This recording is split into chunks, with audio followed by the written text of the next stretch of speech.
Hey guys, what's happening? It's very gloomy outside. It's raining. I'm about to have to go outside to go to work later on. And I hope I can brighten up somebody else's day because my day is about to be shot. I got work and afterwards it's raining. Oh man, things are not looking too good. Anyway, what's happening, guys? This opponent is gonna start things off with the Rotom. I'm like, whoa.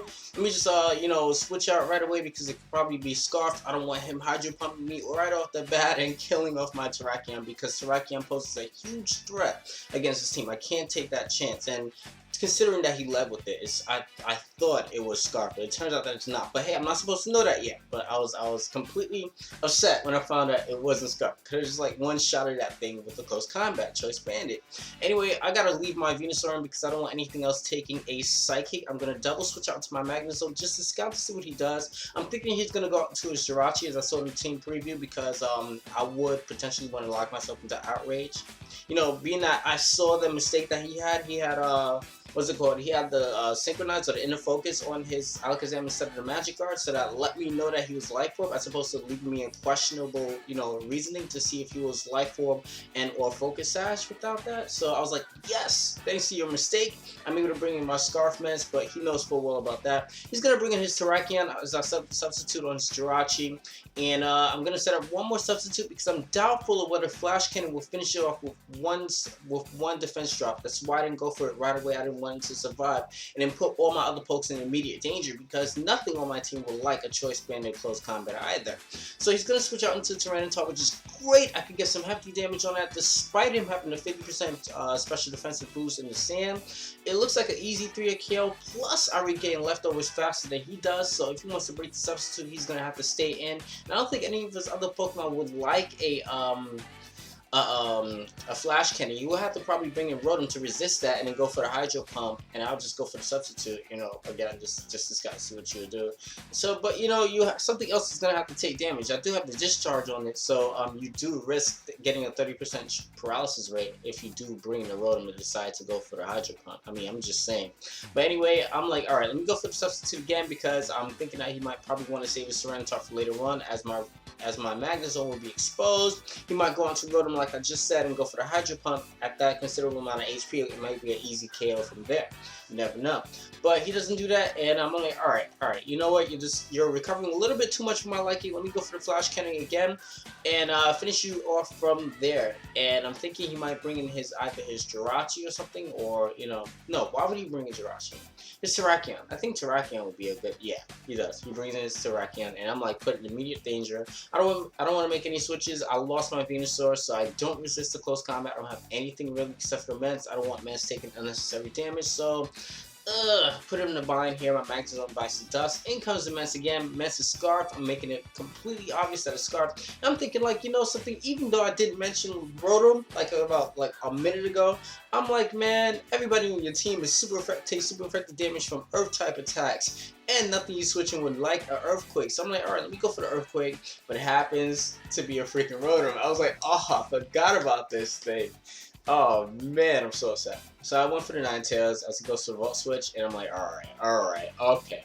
Alright, I see what's going on. You're trying to get that switch advantage on me. And I'm looking pretty, I have no choice really but to play obvious in a sense. I know he's going to want to go for the Stone Edge because Ninetales takes super effective damage from the Stone Edge. I mean, it's not as if a close combat won't finish off, but if I bring the Mence, Stone Edge would finish that off anyway. So I don't have anything that will resist Stone Edge anymore, except for the Terrakion. I didn't want to take that. I did not want to take that chance. I know he's going to switch out, and he's going to switch out into something that I went for the Stone Edge, and which is nice, and I'm able to kill that thing off. Luckily, Stone Edge hit. Oh man, I would have been so upset. I was so close to going to the X Scissor, but that's too much of a, that's too direct. That's too much of a chance to take. So I went for the Stone Edge right away.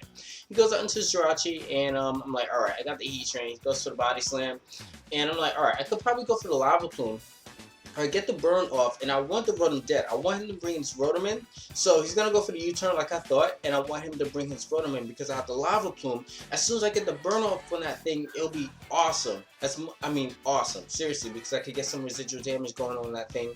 And unfortunately, now that doesn't happen, I'm like, alright, okay.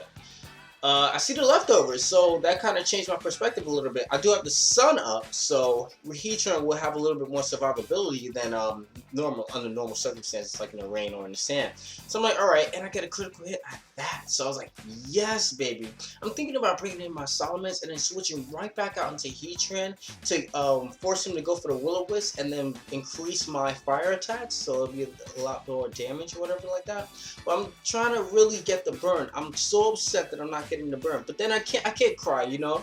I mean, you can't cry over spoiled milk. I mean, I did get a critical hit, so he's smart. He's gonna go for the Volt Switch, and I'm like, all right, I'm gonna stick. I almost went for Hidden Power Ice. I don't even know why I did that, but because I knew he was about to Volt Switch, and I'm like, okay, that doesn't make sense anyway, because everything on his team can potentially get burned.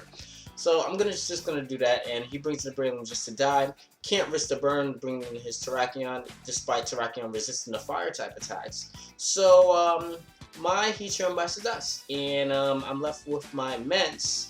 And now I think I'm just going to go for I'm just gonna switch. I'm gonna switch out into made that switch out into Terrakion. Hella risky, as I know he's gonna go out to his Rotom.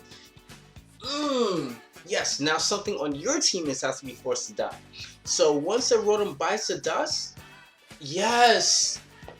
Okay, I did great, man. That was a risky play, but I'm not out of the woods just yet.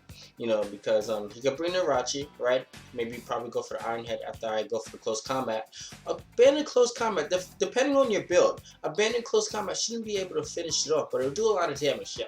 Because you have psychic type attributes. So go for the body slam. I think he's hoping to get the paralysis. I would have went straight for the Iron Head. That's just me. I don't want to take the chance, because sometimes, you know, it could be disappointing. You know, it's only 60%. You know, it's like a hypnosis, relying on hypnosis to hit. So he goes for the Iron Head, which I'm pretty sure I'm just going to get either Power Flush, if not die from this particular hit, which is great because Terrakion did his job. Jirachi's at the considerable amount of HP where Mens could just come and get the Moxie Boost because he can't switch out to Terrakion right as of yet. Even though Terrakion will survive being that I am Jolly, it will survive it. You know, if he had Terrakion initially in with full HP, he can't, you know, it's a 2-hit kill without that boost. So now that I have the boost, since Jirachi took hefty amount of damage from my my close combat, I'm able to finish off this Terrakion, and he's gonna go for the Bandit Quick Attack as a last statement before he dies. It looks like he's putting the body bag. Alright guys, so I definitely had a lot of fun. Before I go to work, peace. I wanna know what you're doing, and yeah, have fun.